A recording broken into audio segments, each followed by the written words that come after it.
साथियों, अभी 2 दिन पहले ही तेलंगाना के एमएलए भारतीय जनता पार्टी के विधायक टी राजा सिंह को पुलिस के द्वारा गिरफ्तार किया और आरोप ये लगा था कि उन्होंने पैगंबर मोहम्मद के बारे में कुछ उल्टा सीधा बोला और उसको लेकर हैदराबाद में बहुत बड़ा जुलूस निकला और उसमें सर्वतन से जुदा उस ढंग के नारे लगाए गए और उसके बाद लगातार उसी ढंग का माहौल हैदराबाद में बना हुआ है। टी राजा सिंह की जमानत हो जाती है गिरफ्तारी के बाद, तो उससे भी उन्हें संतोष नहीं होता है और शायद उनके दबाव में दोबारा उनकी गिरफ्तारी की गई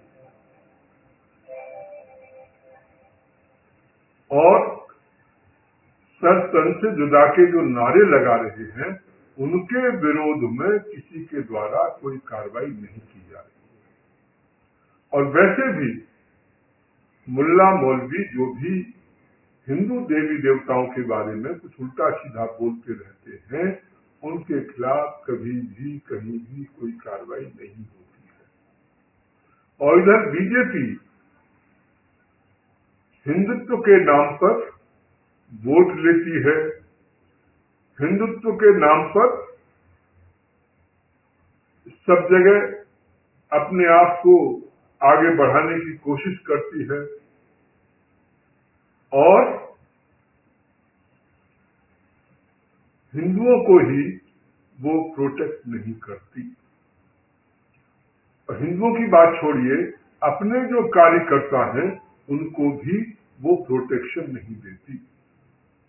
टी राजा के बारे में हमने देखा, उसको पार्टी से सस्पेंड कर दिया गया। ये भी जांच नहीं की कि उसने क्या कहा क्या नहीं कहा। मैंने उनका पूरा वीडियो देखा। उन्होंने मुनव्वर फारूकी के बारे में बोला है कि ये व्यक्ति जो है हमारे जो आराध्य हैं श्री राम और सीता, उनको जो है ये गालियां देता है, उनका मजाक उड़ाता है, उनका उपहास करता है, इसको ये अलाउ किया गया, ये गलत किया है। और मैंने पूरे वीडियो में कहीं पैगंबर मोहम्मद के बारे में कोई एक शब्द नहीं सुना और यदि कुछ कहा भी गया हो तो उसका कानूनी कार्रवाई की जा सकती है, उसके आधार पर उसका विरोध किया जा सकता है, उसके बारे में सही बात कही जा सकती है कि वास्तविकता क्या है, परंतु ऐसा कुछ नहीं हुआ। ऐसी स्थिति नूपुर शर्मा के बारे में, उसे भी पार्टी ने जो है बीजेपी ने बिल्कुल सस्पेंड कर दिया, बिल्कुल अधर में छोड़ दिया। उसे जब धमकियां मिलने लगी तब भी जो है पार्टी उनके साथ नहीं खड़ी। बंगाल में हमने देखा, वेस्ट बंगाल में जो हिंदू बीजेपी के साथ खड़े हुए और तृणमूल कांग्रेस के गुंडों ने जब उनके खिलाफ कार्रवाई करनी शुरू की, उनको मारना पीटना शुरू किया, उनके घरों में आग लगा दी गई, उनकी सारी संपत्ति लूट ली गई, हस्बैंड के सामने उनकी पत्नियों का रेप किया गया, पत्नियों के सामने उनके हस्बैंड का गर्दन काटी गई, ये सब कुछ हुआ और हजारों लाखों लोग जो है अपने घरों को छोड़ करके इधर उधर भागे। उस समय भी बीजेपी अपने लोगों के साथ खड़ी नहीं हुई थी और इधर जब भी कभी कुछ होता है तुरंत जो है इतनी जल्दी कार्रवाई की जाती है अपने लोगों के खिलाफ और उससे जिहादी जो ग्रुप है उनको लगता है कि हाँ बिल्कुल इन्होंने गलती की थी, तभी जो है बीजेपी इनके साथ खड़ी नहीं हुई है, तभी उसने सस्पेंड किया है और इस ढंग से जिहादियों के हौसले बुलंद हो जाते हैं। हमने ये भी देखा कि बहुत से हिंदुओं की हत्या हुई। नूपुर शर्मा का किसी ने समर्थन किया, किसी ने डीपी लगा ली, किसी ने उसके समर्थन में ट्विटर पर लिख दिया। उसके नाम पर दर्जनों लोगों की हत्या कर दी गई, उनके ऊपर अटैक किए गए और बीजेपी के कोई नेता इस बारे में नहीं बोले, बिल्कुल मौन, जैसे कि उनको सांप सूंघ जाता है। न जाने ये किस ढंग की शासन व्यवस्था देना चाहते हैं, न जाने ये किस ढंग का मैसेज देना चाहते हैं। इनके कार्यकर्ता कर्नाटका में मारे जाएं, इन्हें कोई चिंता नहीं होती। केरल में मारे जाएं, वहां कोई चिंता नहीं होती। यदि कोई भोपाल में मारा जाए तो उन्हें कोई चिंता नहीं होती। न जाने ऐसा व्यवहार वो पार्टी जो हिंदुत्व के नाम पर और हिंदुओं की रक्षा के नाम पर शासन में आई थी, सत्ता में आई थी, वो आज मौन क्यों धारण किए हुए हैं। दुर्भाग्य इससे बड़ा कोई नहीं हो सकता कि जो पार्टी अपने नेताओं, अपने कार्यकर्ताओं और अपने जो उसके लिए काम कर रहे हैं जो लोग, उनको भी यदि प्रोटेक्ट नहीं कर सकती तो वो उस पार्टी से हम क्या अपेक्षा रख सकते हैं।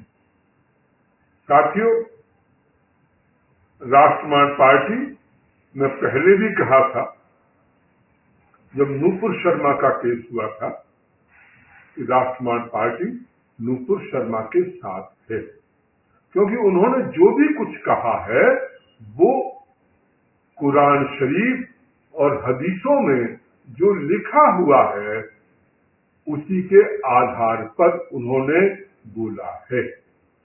यदि मुस्लिम समाज के लोगों को कोई तकलीफ होती है तो उन्हें अपने ग्रंथों में तब्दीली करनी चाहिए। कुरान शरीफ और हदीस जो है उनके अंतर्गत उन्हें तब्दीली करनी चाहिए।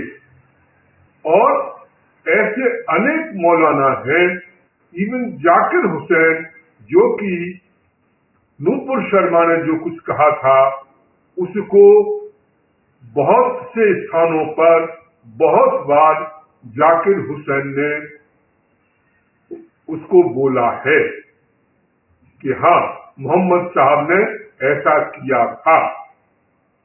परंतु और ऐसे अनेक मौलाना हैं, पाकिस्तान के कई मौलाना, वो इस बात को कहते हैं कि हाँ, इसी ढंग से लिखा हुआ है और मोहम्मद साहब ने ऐसा किया था।